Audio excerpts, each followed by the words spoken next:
سلام، چطور بچه‌ها؟ امیدوارم حالتون عالی باشه. صبح کلاس داشتم، الان هم دوباره دارم برمیگردم دانشگاه. آخرین ویدیو رو که پابلش کردم، یکی از بچه‌ها اومد اظهار ناامیدی کرد، گفت که من هر چقدرم دارم تلاش میکنم ولی به نتیجه نمیرسم. دیگه واقعا ناامید شدم، نمیخوام دیگه تلاش کنم. حس میکنم که تلاش کردن فایده ای نداره و از این حرفا. خواستم توی این ویدیو تجربه خودم رو بگم داخلش. حالا چند تا راهکار و نکاتی که یاد گرفتم و با شما به اشتراک بذارم. امیدوارم از این ویدیو لذت ببرین تا انتها ببینینش. اسپرسو بگیریم، بزنیم بر بدن، بریم سراغ ادامه ویدیو.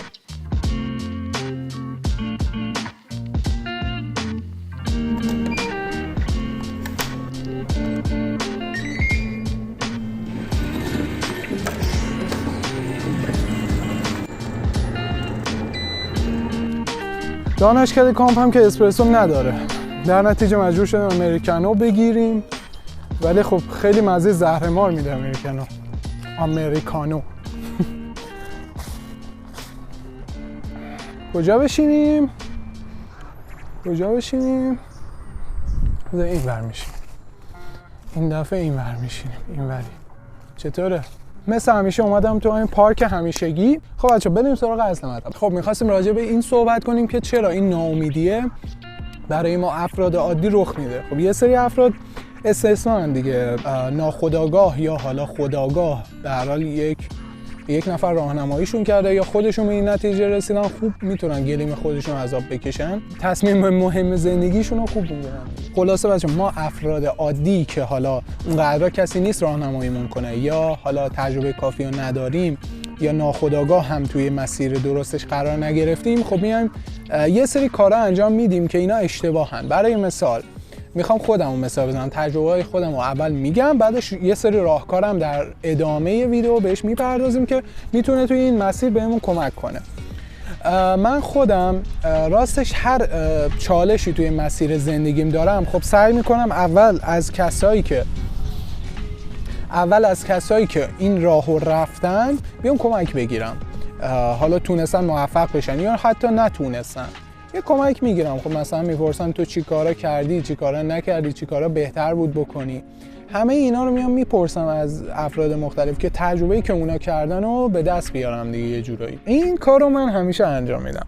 ولی خب چیزی که پیش میاد اینه که همیشه اون اولش، همیشه قبل اینکه خب شروع کنم به کار کردن، میام این حرکت رو انجام میدم و با خودم میگم واو چه کار سختیه این کار. مثلا قبل اینکه برای کنکور شروع کنم درس بخونم، قبلش میومدم با خودم، البته اومدم سوال کردم و فهمیدم که باید حدود 8 تا 10 ساعت یا بیشتر ساعت مطالعه باید بالا باشه که تو بتونی یه رتبه خوبی بیاری. و خب همین یه شوک بهم وارد کرد. گفتم وای، یعنی من باید همه تفریحات زندگیمو بذارم کنار. اونم تازه من فردی بودم که درس نمیخوندم خب اون زمان، و این برام شوکه کننده بود که چجوری واقعا میتونم یهو اینقدر درس بخونم، چجوری میتونم همه تفریحاتمو بذارم کنار فقط درس بخونم. خب خیلی برام تعجب آور بود، اعجاب آور بود یه جورایی. یه تجربه مشابه دیگه ای هم که داشتم این بود که وقتی که میخواستم امتحان تیزهوشان بدم، اون موقع هم همینجوری بود، بازم همین روحیه رو داشتم و از دوستم که حالا قبول نشده بود سوال کردم، گفتم چی بهتره، چیکار بهتره بکنم و از این حرفا. و از یکی از دوستانم که قبول شده بود هم سوال میکردم و ازش راه موفقیتش رو میپرسیدم. خب این اوکی، تجربه این که تجربه دیگران رو استفاده کنی و توی زندگی خودت به کارش ببری، توی مسیر موفقیت خودت به کارش ببری خیلی خوبه، ولی این باعث یه چیزی میشه، باعث این میشه که تو اگر خب آدمی باشی که با چالش‌های زیادی دست و پنجه نرم کرده باشی، یا اینکه یه نفر باشه که توی مسیر کمکت کنه که شروع کنی به تلاش کردن، این میتونه اوکی باشه. این چیز خوبیه، تو الان داری از تجربه یه نفر دیگه استفاده میکنی، به تلاشت یه جورایی آمیخته میشه و یه نتیجه بهتری رو کسب میکنی تا اینکه بیای صرف حالا تا اینکه بیای فقط تلاش کنی تا ببینی حالا چی میشه، سعی و خطا کنی، آزمایش و خطا کنی تا ببینی حالا چه روشی بهتر درست جواب چی کار کنی بهتره. هرچند که بارها من تاکید کردم باید حتما تجربه‌ای که از بقیه به دست میاری خودت شخصی سازی کنی واسه خودت. اگر این کارو انجام ندی یه مقدار سخت میشه، یه مقدار کار اشتباهی انجام میدی، یه مقدار که نه ممکن به هر حال هر کسی تجربیات و هر کسی شرایطش با یه نفر دیگه فرق میکنه. تو باید تجربیات دیگر رو صرفاً یاد بگیری، برای خودت شخصی سازی کنی اون تجربیات رو. نمیتونی 0 تا 100 زندگی یه نفر رو برای خودت پیاده سازی کنی. خلاصه 0 تا 100 تجربیات یه نفر رو نمیتونی برای خودت پیاده سازی کنی. این درسی بود که حالا به نظرم اومد بهتره تو این ویدیو دوباره بهتون یادآوری کنم که مرتکبش نشین. حالا چند تا نکته آوردم که اینا رو میتونی به کار ببری که دوچار این ناامیدیه نشی که داری تلاش میکنی ولی نتیجه تلاشتو نمیبینی. مشکلی که خیلی همون داریم، خودم هم الان ممکنه درگیرش باشم، قبلا هم خب درگیرش بودم یه دورانی. واقعا هر چقدر تلاش میکردم میدیدم نتیجه ثابته، تراز ثابته، درصد کنکورم ثابته، به نتیجه نمیرسم. مشکل کجاست؟ مشکل الان اینجاییه که بهت میگم. راست اینم در نظر داشته باشیم که خب اون تلاشی که ما داریم میکنیم مثل ممکنه گهگداری مثل اون چی بود، اون درخت بامبو بود دیگه اگه اشتباه نکنم، یه درخت بامبو فکر کنم چندین سال زیر خاک میرویه و بعد از اون مدت یهو میبینی یک ماهه یک ساله چندین برابر میشه، چند فکر کنم به 100 متر اینا هم برسه. حالا دقیقشو نمیدونم، شما اگه میدونین داخل کامنت ها برام بنویسین که چند متر میشه که بقیه هم یاد بگیرن. خلاصه ممکنه که تلاش شما هم مثل اون داستانه هم باشه. یه مثال میزنم حالا برات. فرض کن که تو الان داری پایه دهم تو تقویت میکنی و الان که سال 11می، خب داری پایه دهم تو تقویت میکنی ولی هر چقدر درس میخونی، هر چقدر تلاش میکنی میبینی که توی تراز و رتبت تغییر ایجاد نمیشه. خب این به چه معنیه؟ این به این معنیه که تو داری همون زیر خاک داری رشد میکنی که بعد اینکه این پایه رو تقویت کردی وقتی رفتی سراغ 11 یهو شکوفا میشی، یهو یه جهش عجیب و غریب میزنی.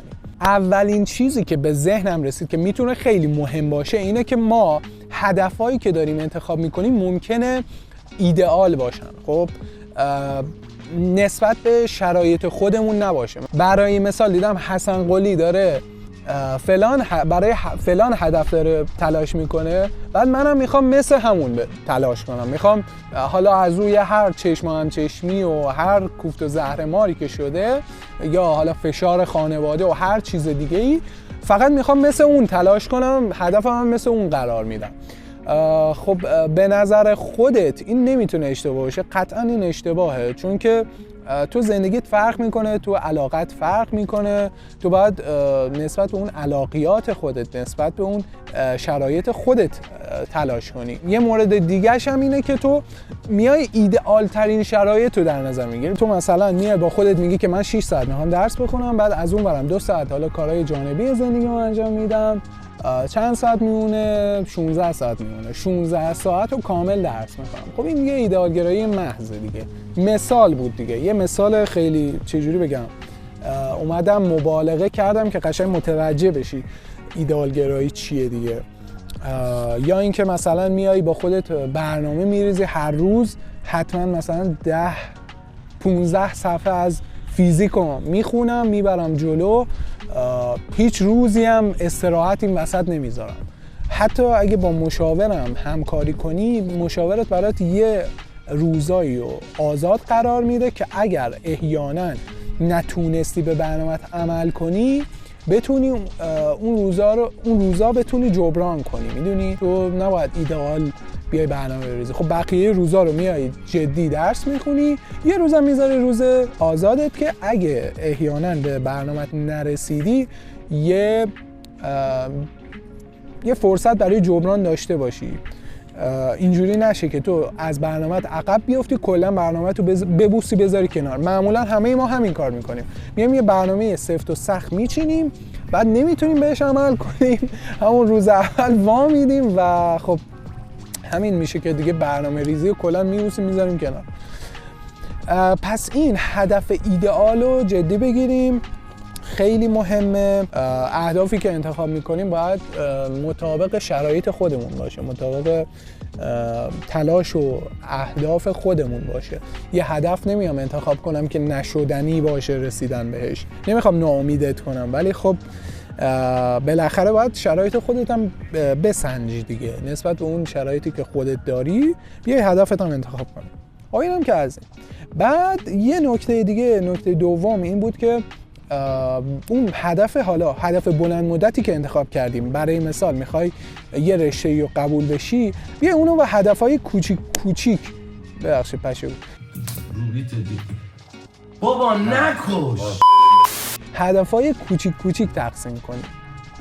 هدفهای کوچیک وقتی تقسیم میکنی، ذهنت از اون چیه در میاد، از اون ابهامه در میاد که تو هنوز به هدفت نرسیدی، آیا چقدر با هدفت فاصله داری، و از اون ناامیدیه دور میشی. میدونی وقتی که تو یه پله بزرگ انتخاب کنی، این که بخوای برسی به اون بالاش یه جورایی سیاه و سفید زندگیت. میدونی تو اومدی اون هدف بزرگ رو تعیین کردی و تا وقتی که نرسیدی بهش تو یه جورایی تو حاله ابهامی، مشخص نیست داری چی کار میکنی تو زندگیت، این تلاشایی که داری میکنی آیا اصلا داری نتیجه میده یا نه. ولی وقتی بیای هدفهای کوچیک مشخص کنی برای خودت، میتونی به این نتیجه برسی که حالا این هدفهای کوچیکی که من انتخاب کردم دارم، خب به هر حال اون هدفهای هفته‌ای که دارم مشخص میکنم، یا بهشون دارم میرسم یا نمیرسم. اگه دارم بهشون میرسم که خب اوکیه، اگه بهشون نمیرسم یا به برنامه‌ام عمل نمیکنم، یا اون برنامه ایدئاله که من نمیتونم بهش برسم، به هدفم نمیتونم دست پیدا کنم، یا اینکه اون تلاش من کمه، من دارم اهمال کاری میکنم. یکی از این دو حالته. و اگه اهمال کاریه که تو باید حواست به خودت باشه، اگه واقعا هدفت حیاتیه برات، اگه میخوای حتما به هدفت برسی، خب میای اهمال کاری رو میذاری کنار، تلاشتو بیشتر میکنی دیگه. ولی اگه اینجوری نیست، هدفتو درست میکنی. پس تا الان 2 نکته تقریبا مربوط به همون یاد گرفتیم دیگه. یکی این که اون هدفی که انتخاب میکنیم ایدئال نباشه. 2 این که اون هدف رو بیایم به هدفهای ریز و کوچیکتر انتخاب کنیم، تقسیم کنیم، که وقتی به اون هدفهای کوچیکتر میرسیم هم یه احساس موفقیتی بهمون میده، یه انگیزه میشه برای اینکه برای اهداف بزرگترمون، برای اون هدف بلند مدته بیشتر تلاش کنیم. دید نسبتا خوبی داری دیگه، داری اون تلاشی که داری میکنی داره نتیجه میده، پس بیخیالش نمیشی، ناامید نمیشی. بهت پیشنهاد میکنم که اگه هدف بلند مدت داری، حتما اهداف ریز، حالا اهداف ماهانه و هفتگی و حتی روزانه هم بهش اضافه کنی که هر روز که به پایان میرسه تو میای اون اهداف رو تیک میزنی و توی ذهنت یه احساس لذت بخشی داری و همین باعث میشه که خستگی تنت در بره در پایان روز. هرچند خب سخته ولی به هر حال شدنی هست. خب سومین نکته‌ای که به نظرم رسید میتونه کمک کننده باشه اینه که بچه‌ها خودتون رو با بقیه مقایسه نکنید. لطفاً مقایسه خودتون با دیگران فقط باعث میشه که یا خودتو دست کم بگیری، توانایی خودتو با شرایط یه نفر دیگه بیای مقایسه کنی، که این باعث میشه که اگه خب اون طرف شرایطش بهتر از تو باشه تو ناامید میشی، اگه اون طرف هم شرایطش بدتر از تو باشه این باعث میشه که تو دست از تلاش برداری، بگی که خب من خوبم، من اوکیم. پس سعی کن خودتو با بقیه مقایسه نکنی. اصلا کلا مقایسه کردن دو تا فرد با هم اشتباهه. هر کسی یه سری توانایی‌ها داره توی زندگیش و یه سری شرایط خاصی توی زندگیش داشته. این که ما توی دنیای امروز میایم یه نفر رو با یه نفر دیگه مقایسه میکنیم، این کاملا یه جورایی شاید ناعادلانه باشه. از دید من این واقعا ناعادلانه است، اینکه تو میای دو نفر رو با هم مقایسه میکنی و میگی این بهتره، در صورتی که اگه بخوایم عادلانه تر مقایسه کنیم باید بیایم کل زندگی اون طرف رو در بیاریم و ببینیم حالا کی بهتر بوده کی بدتر بوده. هرچند اون موقع هم که ما نمیتونیم مقایسه کنیم، به قول یکی از دوستان جاج کردن کار خداست، ما فقط مسخره میکنیم. بماند تو نمیتونی خودتو با یه نفر دیگه مقایسه کنی، تو شرایطت فرق میکنه، تو هدفت فرق میکنه، تو حتی فرض میکنیم که تو هدفت با اون فردی که داری خودتو باهاش مقایسه میکنی یکی باشه. توی اون شرایط هم تو نمیتونی خودتو باهاش مقایسه کنی. چرا؟ چون که ممکنه شرایط قبلی اون فرد با تو یکی نباشه، قطعا یکی نیست، ولی خب ممکنه خیلی فرق داشته باشه، یا اینکه تجربیات گذشته اون به کارش بیاد، یا اینکه خب معمولا ما خودمون رو با کسی که بالاتر از خودمونه مقایسه میکنیم، با پایینتر از خودمون که عذر میخوام ولی کرم نداریم که خودمون رو با یه نفر که پایینتر از خودمونه مقایسه کنیم. خب پایینتر از ما هم میگیم که ما بالاتریم دیگه، تموم شد رفت. نه، انسان همیشه جاه طلبه، میخواد برسه به یه جای بالاتر. خب پس ما میایم خودمون رو با یه نفر که بالاتر از خودمونه دوست داریم جای اون باشیم میایم تلاش میکنیم. اون الگو کردنه، اون استفاده از تجربه اوکیه، ولی اینکه تو بیای خودتو با اون مقایسه کنی اشتباهه، چون باعث میشه تو ناامید بشی، باعث میشه نتونی تلاشتو ادامه بدی، یا حتی اینکه اصلا شروع بکنی برای تلاش کردن برای رسیدن به هدفت. پس کاری که تو باید انجام بدی چیه؟ اینکه خودمو با بقیه مقایسه نکنم، یعنی کلا چشممو ببندم، یعنی مثل کپک سرمو بکنم تو برف. آیا حرفت اینه امیرحسین؟ نه، حرف من این نیست. حرف من اینه که ببین درسته که میگن همه میگن خودتو با بقیه مقایسه نکن، ولی این به این معنی نیست که تو کامل سرتو مثل کپک بکنی تو برف و هیچ کس دیگر رو نبینی و اصلا خودتو نسنجی. اصلا کنکوری که تو میخوای بدی مقایسه با دیگرانه. حرف من اینه که اولویت تو اون نذار، اولویتت مقایسه خودت با خودت باشه، ولی اینکه خودتو با بقیه هم بسنجی گهگداری بد نیست. اینکه بدونی که داستان چیه، من کجای کارم و رتبه ها رو یه چک بکنی، یه بررسی بکنی بد نیست، ولی اینکه فقط صرف اینکه درگیر این باشی که من امروز مثلا رتبه‌ام فلان شد، فلانی فلان شده، میدونم حسین قلی رتبهش فلان شد، من افت کردم نسبت به اون خیلی داره پیشرفت میکنه، تراز اون خیلی داره بالا میشه و اینجور چیزا رو بذاریم کنار. ترجیحاً اینکه بدونی حالا تو چندم شدی، نمیدونم تراز چند شده، اوکیه، ولی اینکه هی بری کاری بود که خودم هم یه دورانی بود که انجام میدادم، اینکه هی بیای رتبه ها رو چک کنی، ببینی مثلا من نفر فلان شدم، همکلاسیم فلان شد، من اومدم پایین‌تر، وای حالا چیکار کنم، من که بیشتر تلاش کردم، من که فلان کردم برمان کردم، در صورتی که مشاور من داشت برای پایه من برنامه میریخ، من داشتم آزمون 12 میدادم، ولی داشتم خودم رو با یکی از دوستان خودم مقایسه میکردم که داشت مثلا برای سال 12 میخوند، اصلا شرایطش با من از زمین تا آسمون فرق داشت، خودم رو داشتم با اون مقایسه میکردم. پس مقایسه کردن بذارین کنار، منم بیشتر از این هرس نخورم دوستان عزیز. داخل کامنت هم لطفاً نترکونین این ویدیو رو، خودتون رو کنترل کنین دیگه. حالا باز اگه سوالی بود حتما بپرسین بچه‌ها، من همه کامنت ها رو میخونم، جواب میدم. و اینکه اگه این ویدیو تا الان به دردت خورده ممنون میشم لایکش کنی، کانالم سابسکرایب کن که ویدیوهای بعدی که قراره با یکی از دانشجوهای کامپیوتر و علوم کامپیوتر، مهندسی کامپیوتر و علوم کامپیوتر قراره مصاحبه داشته باشیم. حالا مهندسی کامپیوتر رو قطعا مصاحبه داریم، ولی علوم کامپیوتر اگه کسی هست از شما دوستان علاقه‌منده، حتما داخل بخش کامنت ها برام قرار بدین ببینم چند نفر مایلین که این مصاحبه رو انجام بدیم.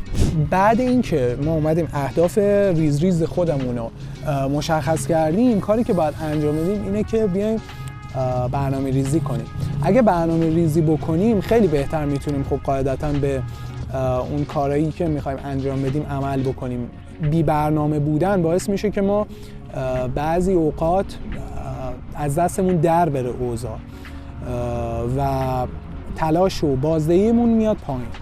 پس بهتره که برنامه ریزی داشته باشیم. اگه ویدیوی برنامه ریزی رو ندیدی میذارم آخر ویدیو، حتما لینکش رو میذارم آخر ویدیو، حتما ببینش. به عنوان نکته پنجم و آخر، بچه ببینید وقتی که شما دارین تلاش میکنین به هر حال ذهنتون نیاز به استراحت داره و تفریح میتونه خیلی ضروری باشه برای ذهن شما، برای اینکه استراحت کنه، برای اینکه نتیجه زحماتش رو یه جورایی یه خورده بهش بدی. برای این کار به نظرم هفته یه تفریح، یه جایزه برای خودتون تعیین کنین که مثلا اگر من تونستم این کارا رو توی این هفته، اگه تونستم خوب به برنامه‌ام عمل بکنم، مثلا تا 90% برنامه‌مو این هفته انجام بدم، میام یه کافه خودمو مهمون میکنم یا هر چیز دیگه‌ای که خودت علاقه داری بهش، نمیدونم یه سالن میرم، یه فوتسال میرم بازی میکنم، یه فوتبال میرم بازی میکنم، هر کاری که خودت علاقه مندی، ولی جوری نباشه که بهت ضربه بزنه.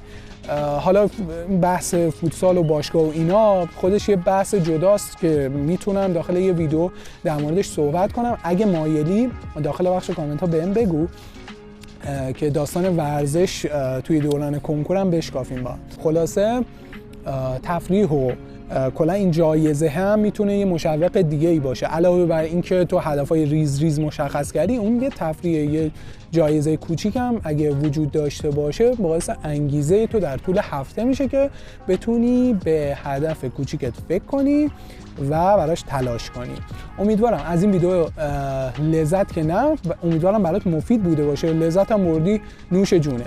مرسی که این ویدیو رو تا انتها دیدی. لایک و کامنت این ویدیو باعث میشه که این ویدیو به افراد بیشتری پیشنهاد بشه تا اونا هم بتونن از تجربیات من استفاده کنن. پس ممنون میشم که هم از من حمایت کنی، هم به دیگران کمک کنی. ویدیوی بعدی میبینمت. فعلا تا ویدیوی بعد.